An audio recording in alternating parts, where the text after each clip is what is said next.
Cancer Ascendant chart was ruled by the moon, the queen.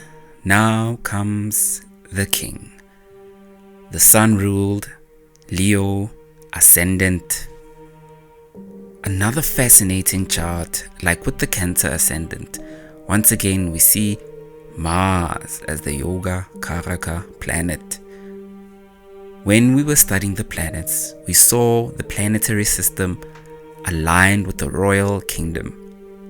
Mars, for both the Cancer and Leo, serves as the general of the kingdom, looking after the king and the queen. Mars is ruling the 4th house of our home, our kingdom, as well as the 9th house of goodwill and fortune. So Mars, wherever placed in the personal horoscope, will bring about this energy in the life. The first lord sun is obviously the auspicious planet of this chart. Mercury is an interesting lord for this chart, as it rules the 2 money houses, the 2nd house and the 11th house. So Mercury alone will show income potential. We should see where Mercury is placed to get a clue, of course. And if Mercury also becomes connected with any of the Kendra or triconal lords, the Dana yogas will be very strong. Jupiter rules the 5th house, as well as the 8th house.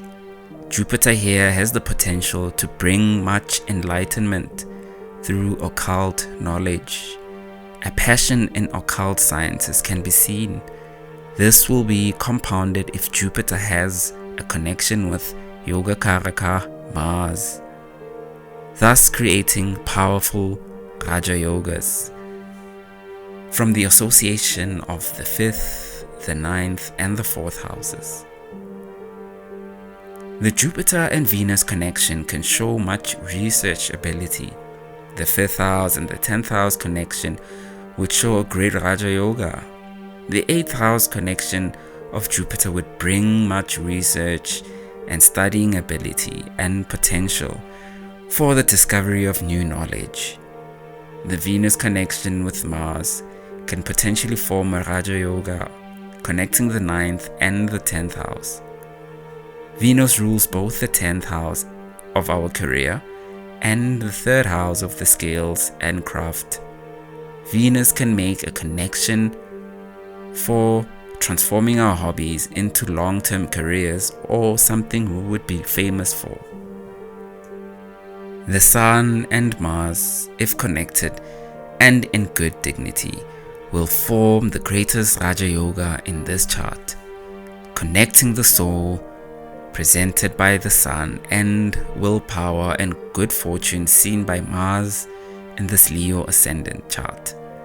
This can lead to great success and great heights in this incarnation. The Mars, Sun, Jupiter and Mercury combinations can prove to be fantastic energies for this chart. We can also include 10th Lord Venus, although Venus could delay as it rules the 2 Upachaya houses, the 3rd and the 10th. The Moon rules the 12th house, becoming a neutral energy. It could also be dependent on the state of the Moon, if it is in a waxing or a waning state, if benefics aspected or if it is aspected by the malefics. Rahu influences the 7th house and the 2nd house, creating a maraka for this chart. Ketu influencing the 8th house. We can see how these lunar nodes become troublesome for both the Cancer and the Leo Ascendant charts. We can relate this to the story of how Rahu and Ketu were born and how the Rahu cursed both the Sun and the Moon, that their energy will create the eclipses and great trouble. Saturn is another difficult energy for both these royal charts. Saturn is ruling the 6th house and the 7th house. As we see, the servants represented by Saturn and the zodiac sign of Capricorn and the zodiac sign of Aquarius are opposite the Cancer and Leo zodiac signs. The spiritual potential of this chart is quite strong, and of course by the personal karma and the planetary energies and placements of the soul, this potential will come to pass or not for this incarnation. This was the Leo Ascendant chart.